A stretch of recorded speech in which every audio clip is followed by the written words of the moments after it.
Hello everyone, and welcome to another Top 5 to Stay Alive for May 2017. Let's begin. Each step sends waves of agony from your toes straight up your leg. Even the short trip from your bed to the bathroom feels like you're walking a mile on broken glass. Gout is painful. It makes life miserable, but at least it won't kill you. And any drug used to treat it ought to be able to make the same promise. But a new gout drug called Zerampic may be the most dangerous drug Big Pharma has ever tried to force on gout patients.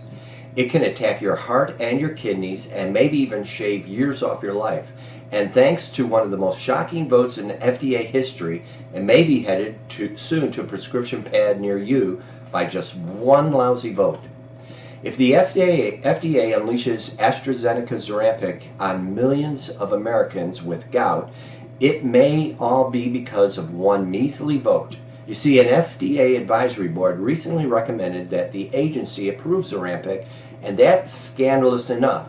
But when the panelists had to vote on whether Zerampic was safe and whether its benefits outweighed the risks, it squeaked by with a 7 to 6 vote, and one of the panel members decided not to vote at all. But the fact that even 7 of these so-called drug experts could think Zerampic was okay for you to use makes this whole vote feel more rigged than a third world election. Let me explain. When AstraZeneca first started testing Zerampic, it used a 200 milligram dose, but that wasn't enough to get the job done.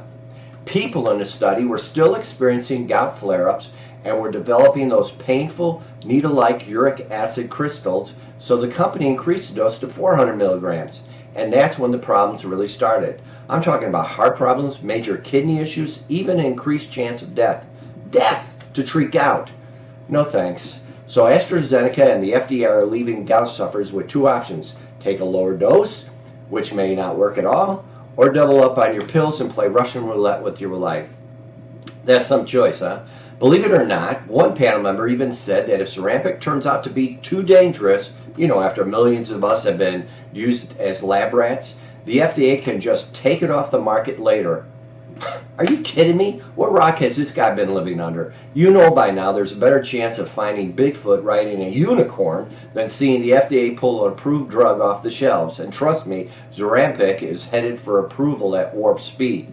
The recommendations of expert panels are almost always rubber stamped by the FDA, so you can pretty much bet the farm that Zerampic will soon get the agency nod, and that, of course, will be followed by a loud chorus of bells and whistles from AstraZeneca hype machine. And that's why you need to be on guard. Zerampic will be touted as the first selective uric acid reabsorption inhibitor available in the U.S. There are going to be lots of doctors just itching to try it, and that puts every gout patient in America right in the crosshairs. The good news is there are plenty of natural and proven remedies that can help keep those gout attacks in check. They may not come with the worthless FDA stamp of approval, but they won't damage your heart or kidneys either. For example, apple cider vinegar has been shown to break up uric acid crystals and help prevent them from reforming in the joints. It can also help reduce swelling and inflammation and help balance your body's pH levels. Many gout sufferers have reported relief within hours. The recommended dose is 2 to 3 tablespoons in a glass of water up to 3 times a day. Tart cherries, number 2, or concentrated cherry juice, has a flavonoid called anthocyanin. It's what gives the cherries their red color, and it's been shown to have an anti-inflammatory pain-killing effect. If you buy the juice, just make sure it doesn't have any added sugars or artificial sweeteners. Water can also help to flush the uric acid out of the system. Only be sure it's pure, non-fluorinated water, and skip the soda and alcohol, which can actually promote gout flare-ups. Topic number 2. Last August, you may have been getting the kids and grandkids ready to go back to school, or perhaps you're just enjoying the last few weeks of summer.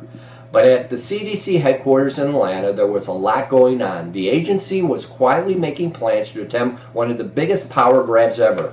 The CDC issued a proposed rule that month, one that if it was put into effect, could transform the life as we know it in America. This rule would give the agency the authority to detain you, even remove you from your home, all in the name of public safety. It's not the law of the land yet, but it could be very soon, and we only have a few short weeks to try and stop it. Obama may no longer reside at 1600 Pennsylvania Avenue, but one of the closing acts during his presidency may have most lasting aftershocks. In fact, it was on the last day in office that the CDC issued a final rule granting itself power to quarantine anyone it decides poses a health threat. Of course, CDC officials will tell you that it's all to protect us. What if it suddenly found that passengers coming into an airport had Zika or Ebola? Wouldn't you want officials be able to stop an outbreak and keep these sick people from making others ill? Well, officials already can do that. Quarantine laws have been in place for a long, long time. Plus, states have the authority to do that as well. And the feds always allowed state health officials to take the lead in their locales. But this new rule is very different. It gives the CDC unheard of powers to restrain people without approval from local officials, and to do so for 3 full days before their situation is even examined. And when, or if, it finally is, that review would be done by the CDC personnel. Can you imagine someone being essentially locked up for 3 days for the crime of some federal inspector saying they appear unwell? Under the rules as they stand right now, ones that were put into effect decades ago, the CDC has the authority to detain someone entering the U.S. or crossing state lines who has one of around 12 contagious diseases such as smallpox, plague, tuberculosis, or cholera.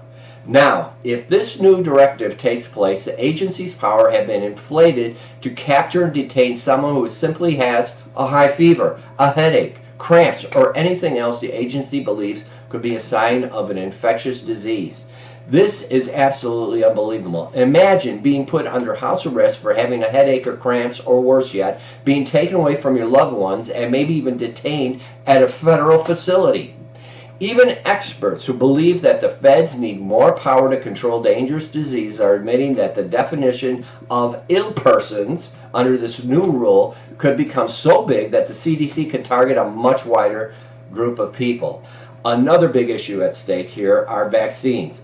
While the rule doesn't contain provisions yet to force the vaccines on us and our children, it does mention it. And it talks about allowing the CDC to monitor travelers who appear to be showing symptoms of measles. What exactly that means is anyone's guess. Should this rule be put in place, a Pandora's box of unknown proportions will be unleashed. That's why it's urgent that we contact the only person who can stop it, President Trump, and tell him and his staff to put the kibosh on what the CDC is trying to do before it's too late. The Trump administration is reviewing this final rule now, and according to news sources, it could go into effect as soon as the end of this month. Topic number 3. It could be most serious health emergency of your life. Without medical help, you'll be dead in 2 hours. Even if you get a good hospital on time, get to a good hospital on time, your chances of survival are still only 50-50.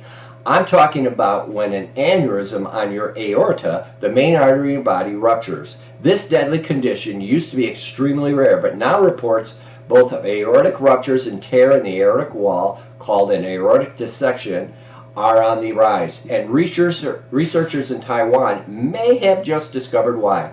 It turns out that some of the most widely used classes of antibiotics on the market today, drugs I've warned you about before, could be leaving you with one of these ticking time bombs in your arteries, even years after you've stopped taking the meds. I'm sure you remember when TV funny man John Ritter died suddenly in 2003.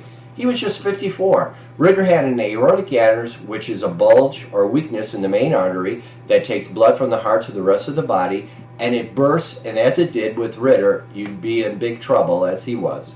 But it looks like you don't need to have a history of arterial disease for one of those life-threatening aneurysms to develop. You can just be one of millions of Americans who have taken a popular antibiotic to treat everything from bronchitis to a hangnail.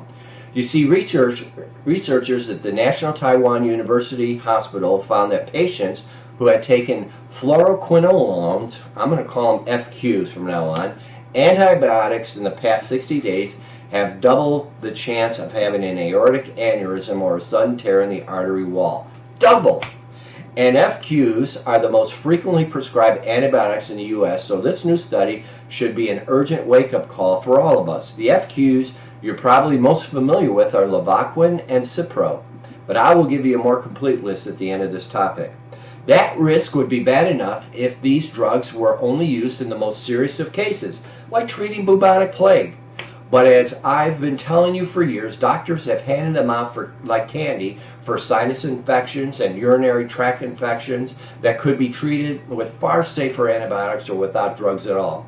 Even worse, the researchers said that while the danger is the highest for those who have taken FQs recently, any past use still ups your chances of rupture or tear. That means that even if it's been years since you last took one of these FQs, you could still be facing a deadly risk that neither you nor your doctor know about.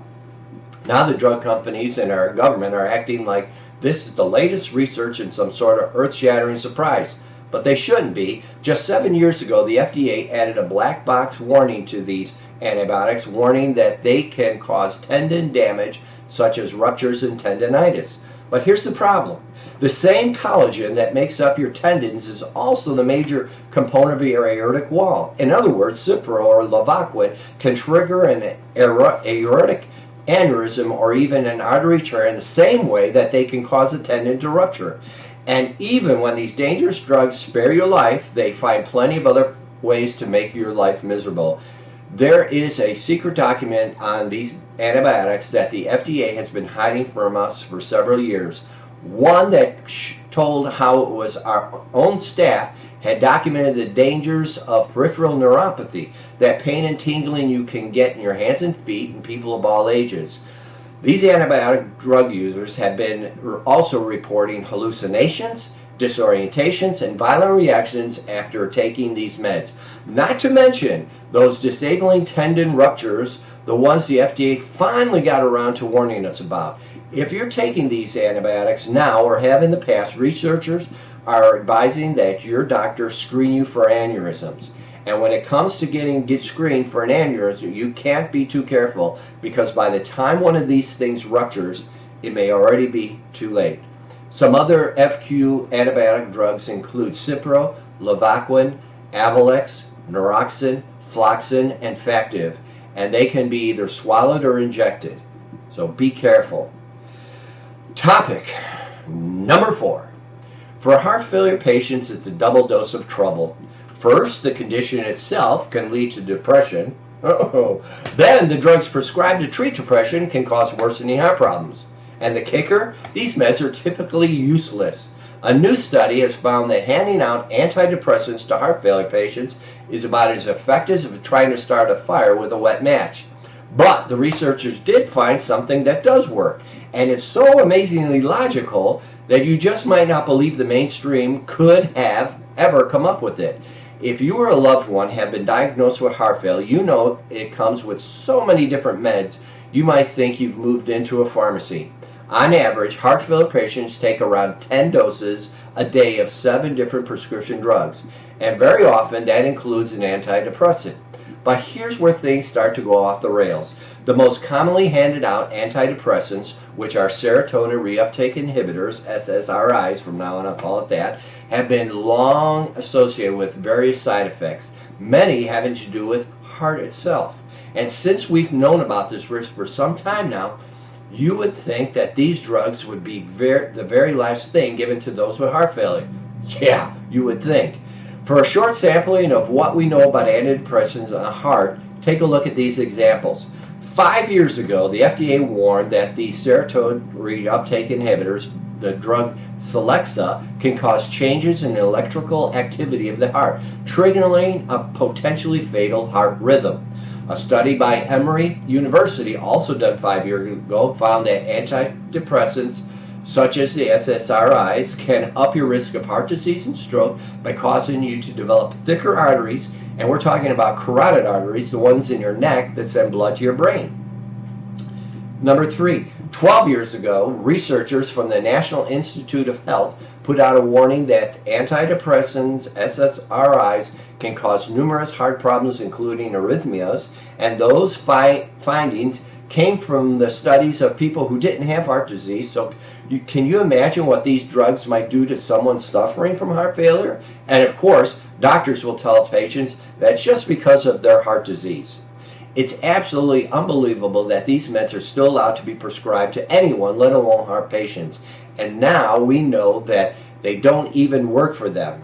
German researchers from the University Hospital of Würzburg, who followed 372 patients with heart failure, found that a commonly prescribed SSRI did nothing to help their depression. And that finding shouldn't have come as a surprise, since previous research on this type of antidepressants have found the exact same thing. Head researcher Dr. Christina Angerman said that it appears these drugs may not be the right medications for heart failure patients. But guess what Dr. Angerman and her team said will relieve the depression that often comes along with the condition. Get this, helping patients to feel better by successfully managing their heart failure. Wow, what a concept. When we treat heart failure very well, depression improves. Dr. Angerman called the depression that accompanies heart failure as being directly related to the condition and not to the response to drugs. She noted that a good approach is to combine treatments such as cognitive behavioral therapy and physical exercise. Look, heart failure patients are having enough drugs thrown at them already. And the last thing they need is another med that can make their health problems worse and won't do a thing to help them feel better. So anyways, we conclude now with your top 5 with topic number 5. Bradley Collis was a well-respected officer with the Virginia Beach Police Department. That is, until he took an antibiotic his doctor prescribed for bronchitis called clarithromycin. By the last dose, Collis started claiming he was a prophet, could even drive with his eyes closed since he had supernatural powers. He finally crashed into a roadside and ended up shooting and stabbing several firemen who tried to assist him. But Collis wasn't alone in how he reacted to this drug. In fact, since this med was approved by the FDA over 2 decades ago, dozens of journal articles have been published describing reactions similar to what the officer experienced.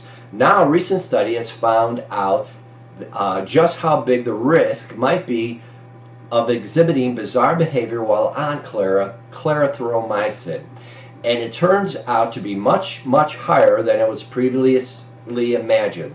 Clarithromycin, which also goes by the brand name Biaxin or Prevpac, is prescribed for treating lots of conditions including ulcers, pneumonia, sinus infections, and even ear infections in kids.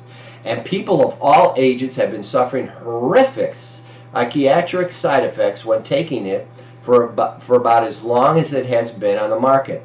Things like extreme anxiety, delusions, and hallucinations. One patient who was prescribed the med for bronchitis said he saw sharks coming after him. As you can imagine, some people end up in the hospital psych ward after taking it. And for most, thank goodness, these terrible symptoms will go away once it is discontinued. So you would think that by now the FDA would have had enough time and evidence to step in and at least warn us. You would think. But even many doctors and pharmacists remain unaware of the damage clarithromycin can do.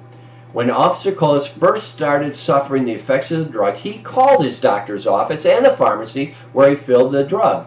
And both the nurse and his pharmacist told him that they had never heard of this type of reaction. And while the label for Biaxin lists side effects such as abnormal behavior, confusional state, hallucination, and manic behavior, the information is buried way down on page 17 in that tiny little print under the heading Post-Marketing Experience. Unbelievably, drug maker AbbVie which made billions off by accident, has the gall to state that these symptoms may not even be caused by the drug.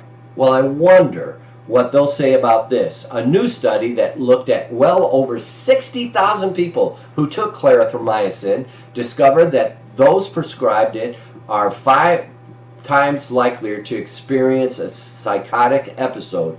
Also, patients on the med have 3 times greater danger of suffering from cognitive impairment. But even that is probably a lowball figure, as researchers only checked for these episodes in people who ended up in the hospital. Can you imagine what they might find if they could count the true number of those affected? The only thing that we learned from this study is that your risk drops fast once you stop taking the drug. But since so few doctors know about it, some patients are even given antipsychotic meds on top of this drug as a treatment. Although Officer Colas spent 3 months in jail, all charges against him were subsequently dropped. The experts who testified on his behalf, including court-appointed psychiatrists, all agreed that he had a textbook case of drug-induced psychosis. The clarithromycin story is another classic example of why we can't count on the FDA to protect or even warn us and need to take matters into our own hands. So please take a moment and forward this top 5 to those you care about. Just think about Officer Colas could have been spared had he only known what this drug was capable of doing to him. And that concludes our top 5. Now let's get to some testimonies. Number 1, Dr. Harry. Cardio for Life has proven to be a very helpful product for my husband, whose family has a history of heart problems. If he had not been taking Cardio for Life, which he had when he had his heart attack, he would not be with us today. I am very thankful for Cardio for Life. Well, thank you, Velma, for that. Testimony number 2. My wife has chronic shoulder pain from years of sewing. I put some Thermomax on her shoulders and it was incredible. The pain was gone and the range of motion increased, lasted over a day. Try it yourself. Thank you for that, Joseph. Number 3, your products work. They are good quality and reasonably priced. I was going to have to take blood pressure pills and cholesterol medicine when a friend told me about Cardio for Life, and it lowered my blood pressure and stabilized it. The colon cleanse also works as promised. I never had a problem with billing or shipping. I recommend this to anyone. Well, thanks for that, Ricky. And finally, my wife used to be a big Bengay Plus user until she tried your Thermomax, which you were kind enough to send me. She loves it, and now I'm ordering 4 more tubes. Thank you so much, Bill. So there you have it, your top 5 to stay alive. The products do work. We get them out on the same day when you call in. You order from the website. We're very quick to respond. I answer all questions. If you call me direct, I get back to you within 24 hours. We believe in treating our clients as patients, and we take it very seriously. We love you all, and I just want to say that we're here for you, so God bless you all. Till next time, this is Dr. Harry saying good day.